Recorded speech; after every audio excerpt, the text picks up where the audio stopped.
Eso yo creo que los matices del éxito o la diferencia del éxito está en los pequeños matices. Y estos pequeños matices donde se capturan en realidad es a pie de terreno, ¿no? A pie de obra, como se dice, ¿no? Si puede ser a pie donde trabaja la máquina, mejor, o donde va a trabajar. Y si no, en congresos y en ferias donde se vea la máquina y la pasión del que la hizo, de la comunidad que le rodea y demás, ¿no? Bueno, pues un poco en esta línea, recordar que siempre poner en claro unos objetivos que sean asequibles y así como resumen, y a partir de ahí planificar toda la parte, digamos, de las subsecuentes etapas para lograr el fin.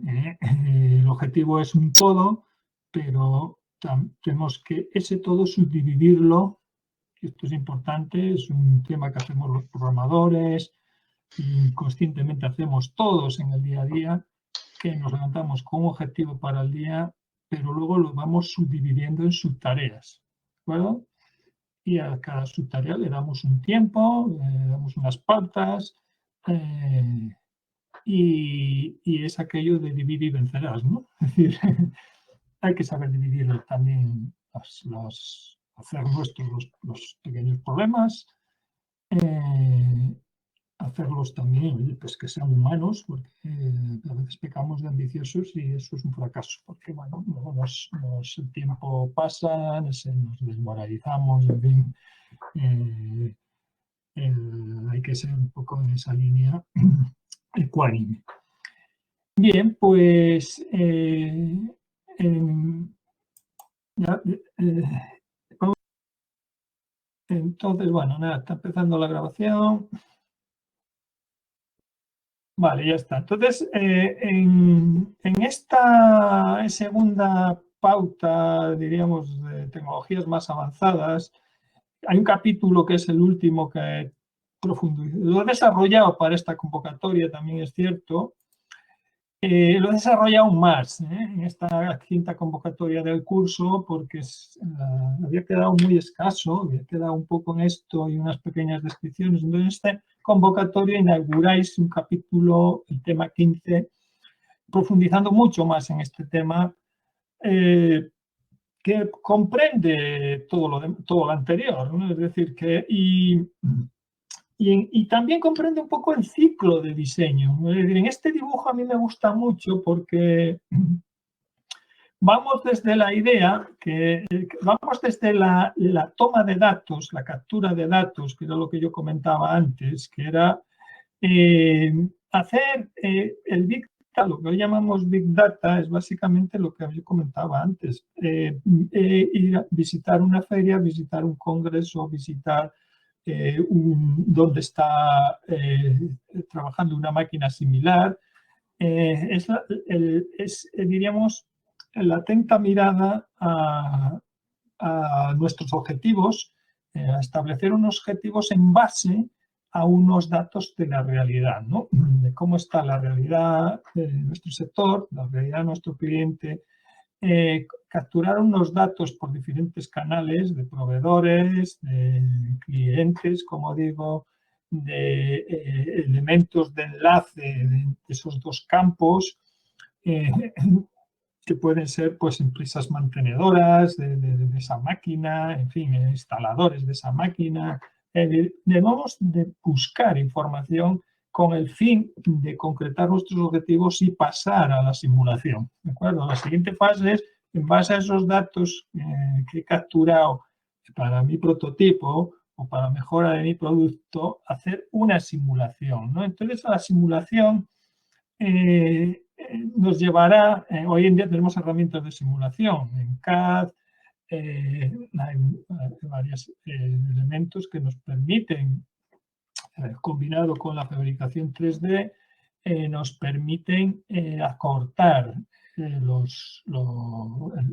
primer prototipo, ¿no? El prototipado físico de un elemento, Yo recuerdo que mis primeros prototipos en una auténtica, y estoy hablando de por los años 95, 96, hasta el 2000, 2004, prototipar máquinas era una auténtica odisea, es decir, significa ir al taller local, poco acostumbrado a trabajar en H7, en micras, y una auténtica, vamos, de tiempo, de viajes, de instrucciones ahí al mecánico de tal, oye, esto es que esta tolerancia no es la que se había solicitado y tal, ¿no? Eso, bueno, era tremendo. Afortunadamente, las herramientas tecnológicas actuales nos acortan todo esto, ¿no? Podemos simular en termoplásticos, incluso en sinterizado, en 3D, en los cortes de material, de chapa, de acero inoxidable con aluminio y demás, hoy en día son súper precisos, súper rápidos, y entregamos nuestro CAD y nos lo cortan y ya está, ¿no? Las empresas de mecanizado no tenían ni recibían en AutoCAD ni en nada, ¿no? Era un plano y allá lo procesaba el operario de turno pues, de aquella manera, ¿no? Entonces, bueno, tenemos que buscar el respaldo de estas herramientas de apoyo al diseño y al desarrollo y a la comodidad del prototipado, ¿no? Pero el ciclo es este, ¿eh? Es decir, tengo una necesidad, tengo una experiencia en base a lo que me han contado, hago una simulación y hago una fabricación y la planto al cliente o en el mercado y veo cómo responde, ¿no? Qué expectativas genera. A su vez me aportarán otros aspectos, otros matices que yo en los siguientes prototipos, normalmente se hace el prototipo, luego se hace la preserie y al final en una pre-series o una serie de unidades, 5 o 6, lo que establezcamos, que nos van a permitir evaluar la respuesta en el mercado y después de la pre-serie ya podemos, diríamos, hacer una fabricación seriada, ¿no? Que ya queda según la acogida de las pre-series. Entonces, en esa cadena de valor, pues integramos a las redes. Evidentemente ahí incorporamos todos los sistemas de integración que son las redes sociales, que nos van también a facilitar la puesta en valor de nuestro producto, la puesta en el mercado, llegar a mercados diferenciados, hacer un proceso de marketing también ajustado y orientado, en fin, hay que protegerse con elementos de ciberseguridad y aquí nuestros queridos estamentos estatales e institucionales también nos tienen que ayudar, ¿de acuerdo? Nos tienen que ayudar a proteger nuestro valor, nuestro saber hacer, nos tienen que facilitar el tema antivirus. Estamos en manos de multinacionales que no sabemos qué intenciones, las redes sociales, estas enormes que también nos rodean, también evidentemente pues hay que saber de alguna forma dotarnos de medios de protección tecnológica, ¿no? Y que un virus no permita que una empresa, una pyme, esté jornadas paradas porque tiene el ordenador totalmente inservible, ¿no?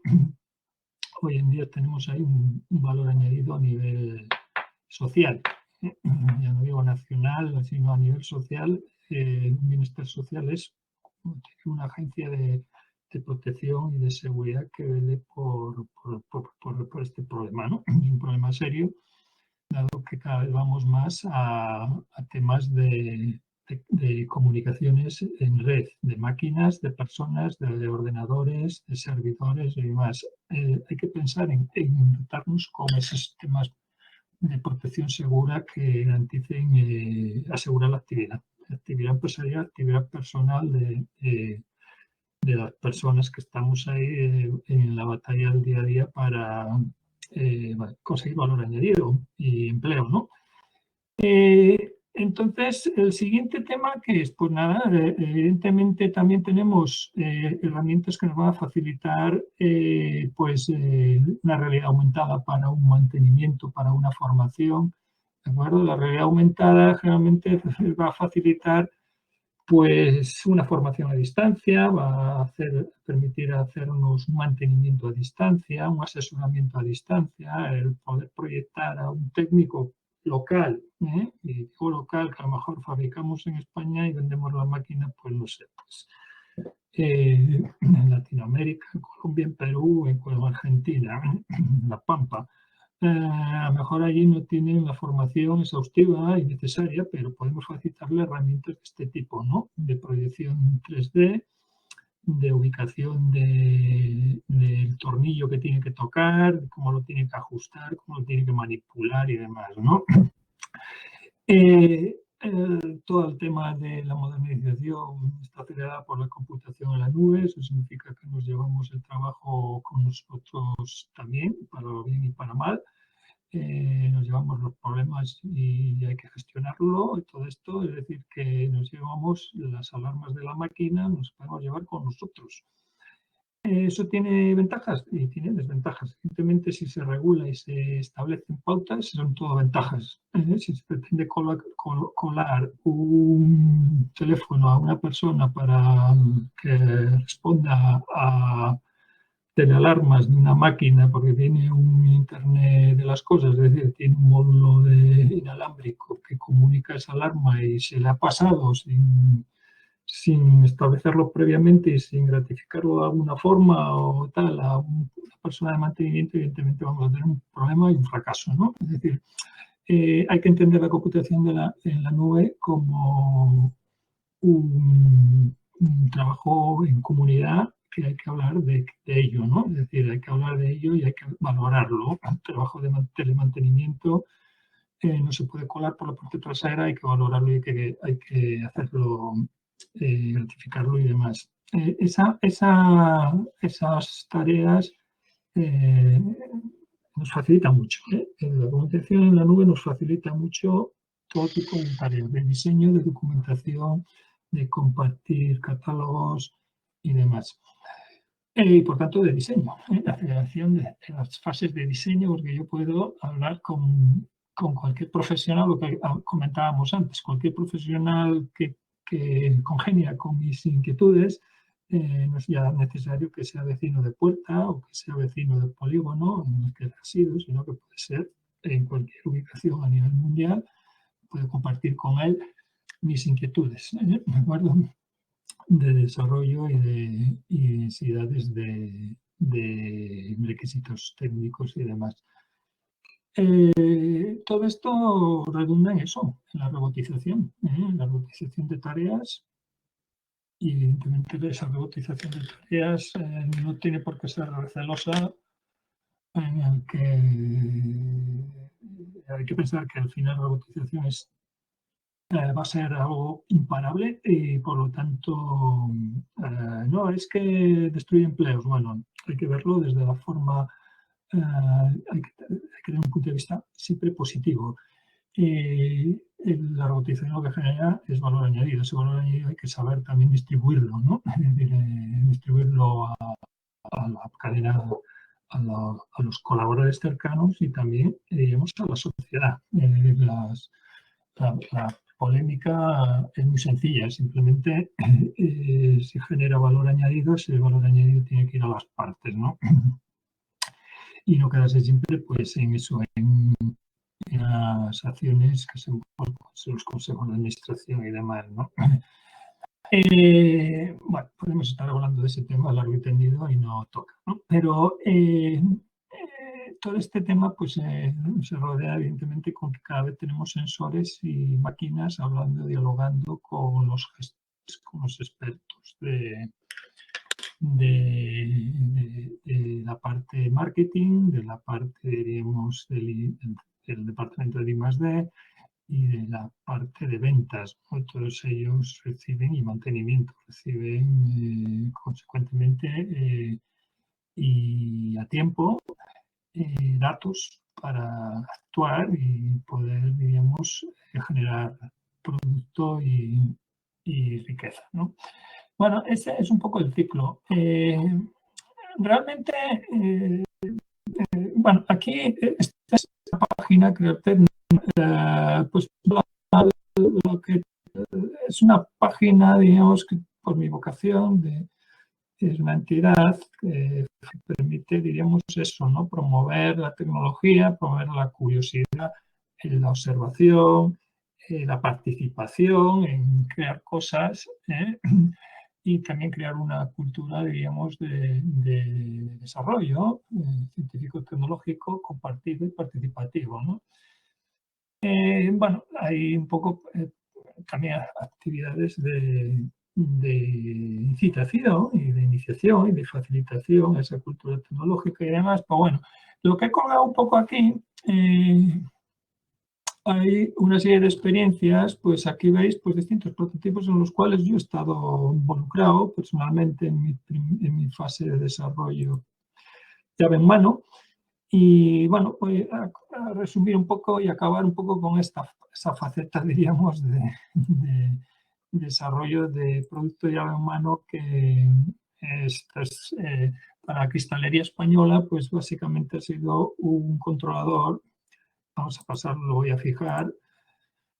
Así, realmente es un controlador, voy un poco rápido porque bueno, lo tenéis en la página. Realmente lo que querían medir con resolución de micras la dilatación para evaluar la calidad del vídeo. Esto es un llave en mano que se hizo para el Centro de I+D de Cristalería Española, la fábrica en Avilés, y con la multinacional Saint-Gobain. Su centro de I+D está en París, en las afueras de París. Y ellos, este proyecto en 2000, en torno al 2002, lo había un poco antes de 2002, estamos hablando sobre todo en el 98 aproximadamente.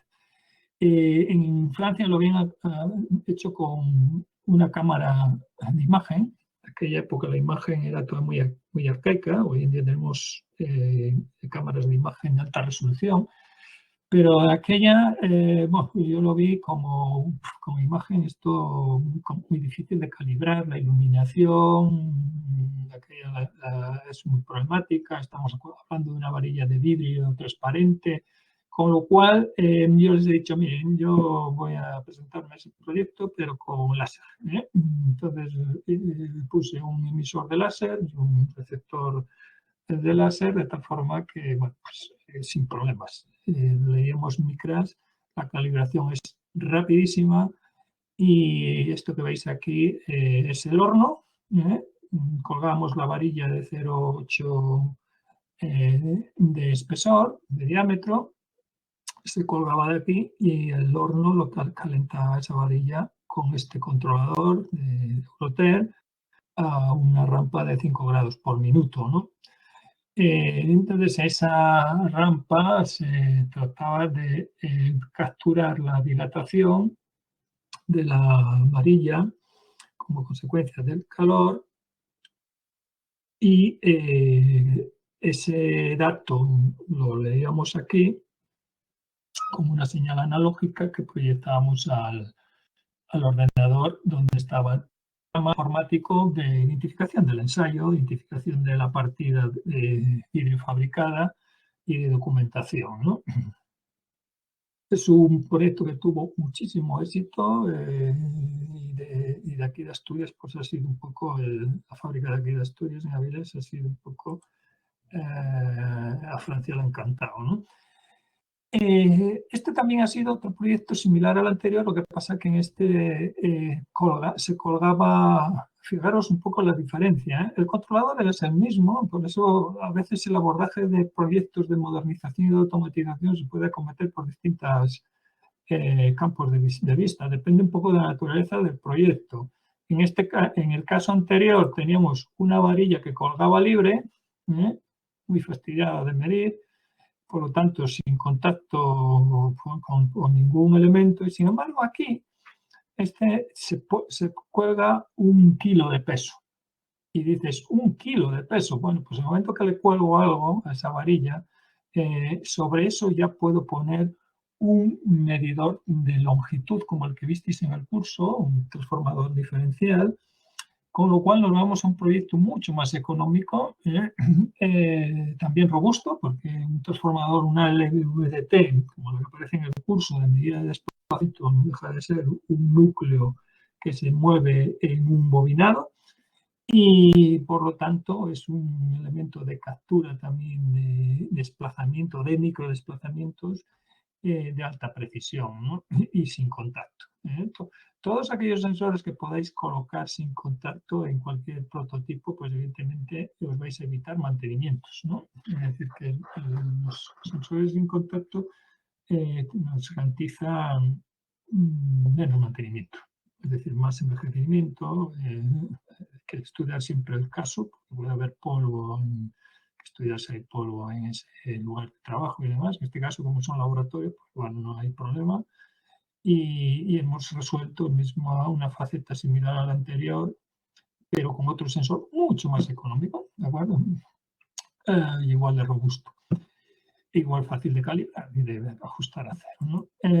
Bueno, este es para Arcelor, para Aceralia en su momento, la fabricación de acero, y es un módulo Charpy. Ellos antes lo usaban, aquí hay un martillo y se coloca aquí la probeta y levantaban a mano y colocaban la probeta y soltaban un gatillo que había aquí, caía y medían más o menos a mano también el ángulo de rebote, que es el que interesa al módulo Charpy. Entonces, bueno, permiten así, resumiendo mucho, evaluar la calidad del acero en función al esfuerzo a rotura, que es proporcional al ángulo de rebote, ¿no? De rebote de la maza.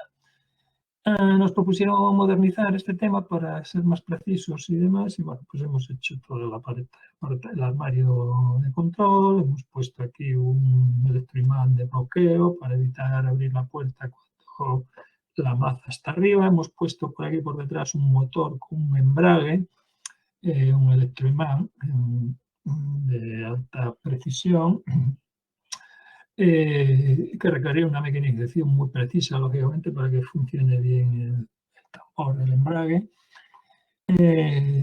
Y por lo tanto, desde el ordenador gestionamos todo el invento, el motor vamos, hay un sensor de casa, lógicamente, de que la maza está en casa, hay un disparador en el ordenador que desbloquea el electroimán y deja caer la maza, lógicamente estando la probeta y estando la puerta cerrada, y se produce el rebote y leemos ese rebote con un encoder, ¿de acuerdo? Un encoder magnético, no óptico. Ya sabéis que los encoders pueden ser ópticos de infrarrojo, de luz, ¿no?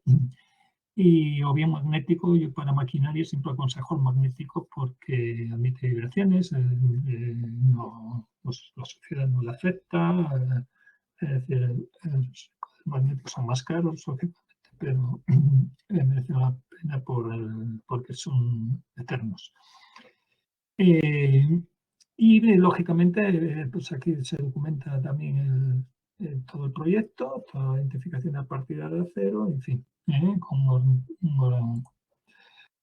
Esto es un horno de varias etapas, aquí vemos los distintos termopares de las distintas zonas, un horno túnel que permite automatizar el recocido de varias muestras a la vez que se ubican por uno de los lados del tubo en una bandeja de cerámica de alta temperatura, lógicamente es paralcida también, y por tanto estos son controladores que gobiernan cada una de las fases del horno, de las etapas del horno, ¿no? De esta forma, pues hemos automatizado el recocido a varias temperaturas de esa misma muestra de vidrio a la vez, ¿no? Y es un poco, bueno, tiene más cosas, porque luego tiene un ordenador que captura los datos, en fin, facilita la documentación, pero bueno, ahí veis un poco. Aquí vemos también un armario de control con una electrónica también hecha, para manejo de estas guías. Son usillos y unos servomotores de precisión para micras, ¿de acuerdo? Este es el sistema que monitoriza permite, diríamos, en el vidrio que hace Cristalería Española para pantallas planas de plasma, que vendía para Japón, pues se exigía que no llevara burbujas de aire y esas burbujas permitía gestionar la colada de vidrio fundido con estos servomotores, uno de admisión y otro de expulsión en una cámara, porque también había que mantener un vacío en esa cámara para asegurar que no había burbujas de aire, ¿no? Bueno, pues nada, hicimos un poco este trabajo. También hicimos trabajos para medir la planimetría del vídeo plano de estas mismas pantallas en una mesa de mármol súper plana. Hicimos un eje cartesiano con un palpador en el eje Z y proyectábamos la cota del eje Z a un PC y por colores veían si esa partida, diríamos, de vidrio para pantallas de plasma entraba en la tolerancia admitida por Japón, ¿no? ¿Por qué Japón, si no estaba en la tolerancia, les devolvían toda la partida? Con una que saliera fuera de tolerancia, les devolvían toda la partida, ¿no? Esta es otra de las maquinitas que hemos automatizado, que es aquí donde la veis, esto es un brazo de una excavadora, pero este es un cabezal procesador de máquina de árboles, es una tronzadora automática de árboles, aquí llamamos, se usa mucho por el norte, lógicamente, los pioneros fueron los suecos y finlandeses, pero allí el problema es que cualquier maquinita vale porque son árboles muy rectos, son frondosas muy rectas, son árboles que crecen en la llanura y por lo tanto salen muy rectos, muy verticales y sin apenas ramas. Y aquí en Asturias, Galicia, Portugal, en fin, la madera, los árboles crecen en pendientes, a veces son torcidas, están ladeados por el clima, por la nieve, las ramas también, ramas son unas gruesas, otras finas. Entonces, bueno, hubo que hacer una máquina mucho más robusta. Es una máquina súper rápida, con elementos y las pinzas que son estas de aquí, que se abre con unos rodillos que abrazan el tronco y le hacen rodar a 6 metros por segundo, en algunos casos de velocidad máxima. Es un fabricante que tenemos aquí en Asturias, es un fabuloso, Ramón Castro, que funciona, diseñó esta máquina. Nosotros le equipamos el sistema de sensores y control. Entonces le diseñamos este joystick múltiple de múltiples botones, porque hay un montón de pinzas de atrás, pinzas de adelante, los rodillos, todos los rodillos izquierdos, rodillo derecho, en fin, lleva un sistema de medida de longitud del tronco para cortarlo. Aquí en esta pantalla táctil especifica la longitud y la velocidad de procesado y la descorteza de rama, descorteza el árbol y lo deja sin pelado para tabla, en el caso de pinos, o eucalipto ya descortezado para llevarlo a la papelera, ¿no? Bueno, son proyectos muy variados. Esta es una prensa también que hemos automatizado, una prensa para medir tanto la comprensión como tracción, la calidad del acero. Y opcionalmente pusimos aquí un horno túnel también, donde la probeta pasa por el medio. Pueden hacer muestras, hemos automatizado esta prensa, pueden hacer muestras en acero frío sin más o a una determinada temperatura, y este horno se puede desplazar sobre unos raíles hacia atrás para ensayos de probeta en frío, o traerlo hacia adentro y se abre. Es un horno diseñado enteramente para poder abrirse y poner la probeta, cerrar, aplicarle temperatura a alta temperatura. todo ello gestionado por un controlador y también gestionado por un PC, ¿no? Aquí tenemos el armario del controlador, el controlador de temperatura y el programa que gestiona toda la documentación del bueno, siguiendo un poco en esta línea, tenemos este horno que hemos hecho por aquí para la Facultad de Ciencias de Oviedo, para la de guías para hacer monocristales, que son un poco los que utilizan para hacer guías ópticas similares a fibra óptica, que analicen muy bien la luz sin impurezas. Y bueno, es un horno que necesitaban poder girar una vez que el producto esté fundido rápidamente para evacuarlo, ¿no? Entonces, bueno, pues pivota sobre estos dos pernos y por lo tanto pueden girarlo hacia también con su controlador, en fin, un calibrador de sensores de temperatura con su programa, para termopares, para todo tipo de PT100 y demás. Permite, diríamos, documentar y calibrar, y esto es diseño también propio. Un armario para análisis de gases de evaluación del gas de vertederos, de todo el tema este del aprovechamiento del metano. Es un armario que establece captación de los distintos pozos, evalúa si hay metano y si hay metano lo canaliza a los motores de aprovechamiento del biogás, y si no hay metano suficiente, la orden de cerrar, seguir manteniendo cerrado ese pozo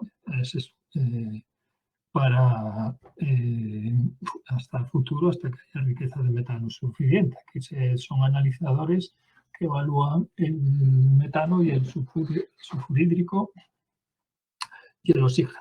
¿De acuerdo? Os cuenta que el metano es explosivo a una determinada concentración con el oxígeno, en torno al 10%, por lo tanto, bueno, hay que trabajar con mucha seguridad estos elementos.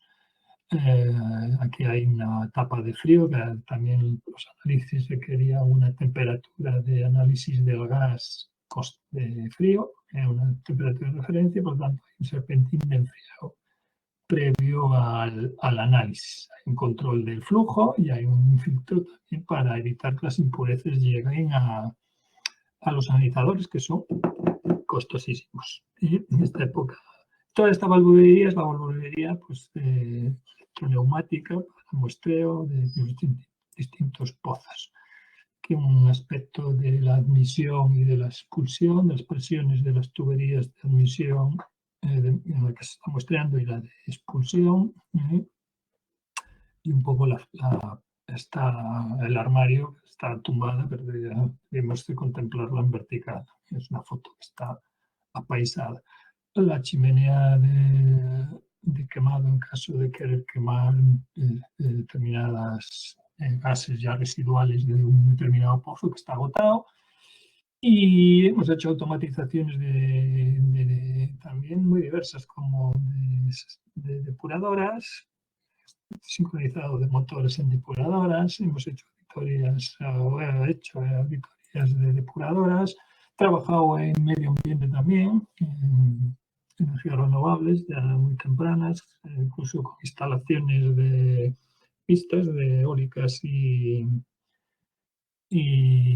solares, fotovoltaicas, para alimentar granjas y, en fin, alimentar electrónicas. Y bueno, aquí tenemos también incluso un armario de control, ya es otra dimensión para Central Lechera Asturiana, bueno, para la filial.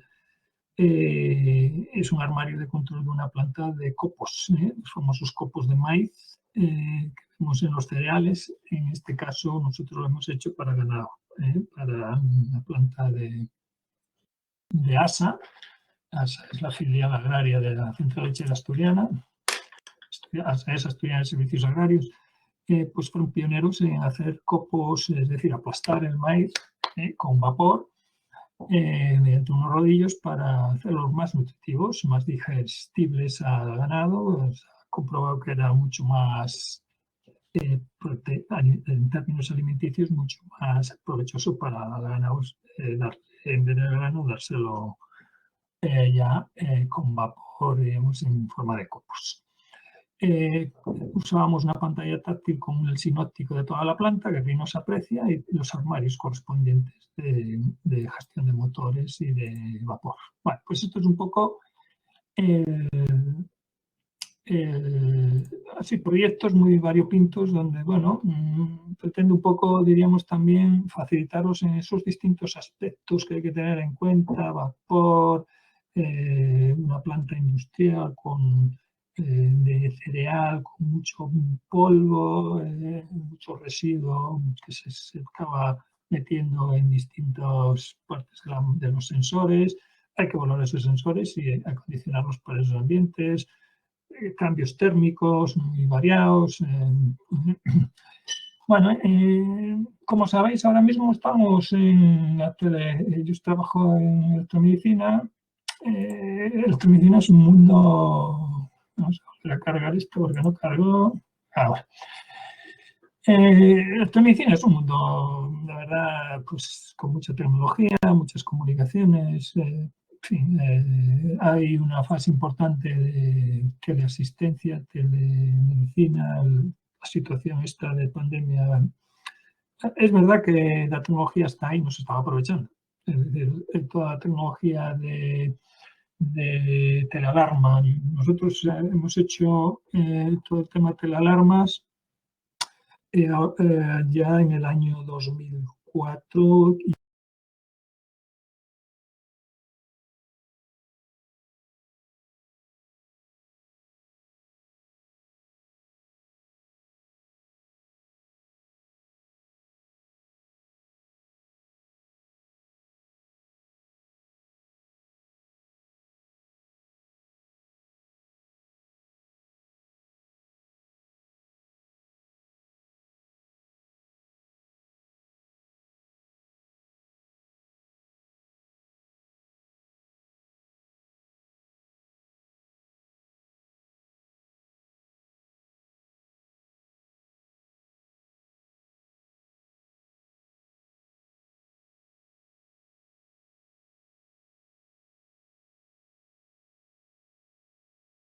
Tensión es una empresa fabulosa y pionera en este mundillo que a mí me encanta. Bueno, pues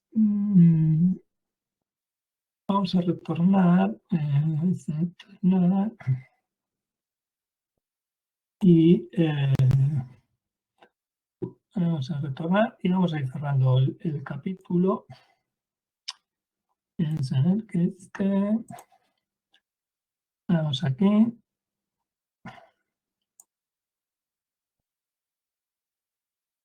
Bueno, pues Juan, en realidad vamos a ir cerrando un poco. Pues este es el otro capítulo relacionado con medio ambiente, que bueno, pues es para aguas, para redes de abastecimiento, estudios meteorológicos, control de maquinaria, en nuestro caso, la mayoría de los casos, mantenimiento de maquinaria. Puede ser muy interesante estas electrónicas para el mantenimiento de, pues eso, de grupos de comprensores, de grupos electrógenos, de todo el tema de cómo están las tensiones, los amperios, el aceite, la temperatura, las emisiones, en fin, las fugas y demás.